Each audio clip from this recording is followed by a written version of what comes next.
how you can tell if your stomach discomfort and digestive issues are the result of holiday indulgence or something more serious. Our guest now is gastroenterologist Dr. Raj, and she's here to explain what's normal and what's something that's a signal of something that may be more serious this holiday season during your holiday gatherings. Thank you for joining me today. Oh, I'm so happy to be here.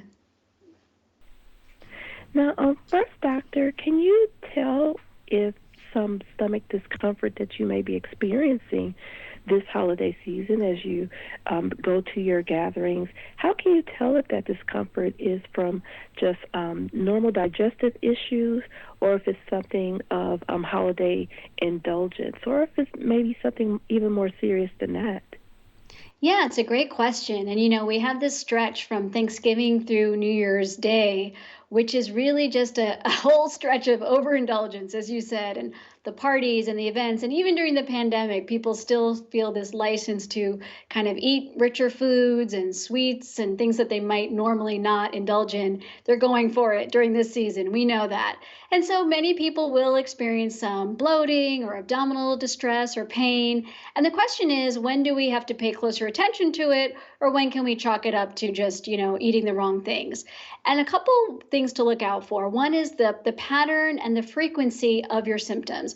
If you're having these symptoms often enough that they are really, having an effect on your daily activities, on your ability to sleep, for example, or if it's difficult for you to get up and go to work or to do your exercise because you're not feeling well, that's certainly a reason to pay closer attention and talk to your doctor.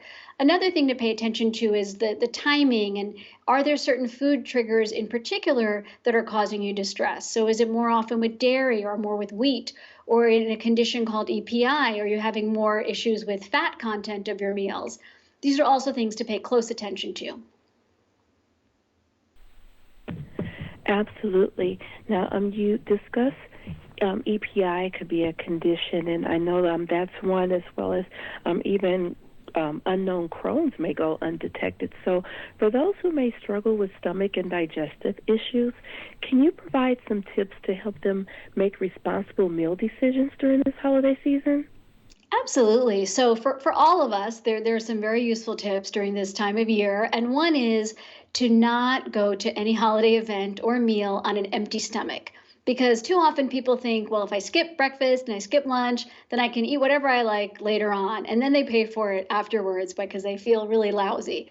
So I recommend having a healthy, balanced meal earlier in the day, something that has some protein, some healthy fat and carbs to really keep you sustained so that when you go to that event, you're not starving. You are able to exercise some willpower. Yes, you're still going to enjoy your meal, but you could say no after that first or maybe even that second helping. You're not going for the third, fourth, or fifth, so that's one tip. The other thing is to try to stay active during this time. So again, if we're talking about Thanksgiving through New Year's, that's a big chunk of your year. And so this is not a time to let your exercise routine fall by the wayside. Really try to maintain it. And in particular, those days that you are indulging, just try to keep moving a bit. So even though when that food coma sits in, all you want to do is lay down on the couch and watch football or go to bed right away, you don't want to do that. You want to stay upright if possible and even take a walk. This is a great way to help your digestive tract keep moving and move things along properly. But, that's talking about the regular kind of overindulgence. For people who have specific digestive disorders, this is definitely a time to pay close attention to what you're eating. Go prepared to those gatherings. Bring your own food if necessary. Don't, rely on your host or hostess to provide what you need to have a healthy and enjoyable experience. So bring your own. And again, talk to your doctor. There are many conditions, like you said, that maybe you were not even aware of until this time of year when you started to feel worse, one of which is EPI, which I'm happy to partner with AbbVie on today to really raise awareness about this condition. And I love the tips that you shared there as well, especially the one about talking to your doctor to make a plan before you head out to these gatherings in terms of eating and what you plan to eat during these gatherings, and also keeping active during the gatherings as well, even playing some family games that not just board games, but ones that have you to get up and move around is a great way to stay active during those gatherings as well. Now, we're talking about health conditions, and you mentioned EPI that you're here to talk about today. Tell us a little more about what is EPI and what are the symptoms that people should be looking out for. Sure. So EPI stands for exocrine pancreatic insufficiency, and that's a condition where your pancreas does not produce enough pancreatic enzymes. These are the enzymes we need to digest our food properly. So if you have EPI, you may experience things like abdominal pain, weight loss, bloating, diarrhea. You may notice a change in your stool so that it's floating or it's difficult to flush. And some of the symptoms I just mentioned are actually common to a lot of GI issues, things like Crohn's disease, for example, or IBS. So it's very important to speak to your doctor. It's not easy to identify this on your own. And there's also a great resource, which is a website, identifyepi.com, which has a wonderful symptom checker, which can also be very helpful in cases like this. Thank you for that. Now, as you said, it can be hard to detect. So tell us a little more about what should people do if they notice that they're experiencing some of the symptoms that you mentioned, especially after these holiday gatherings are over.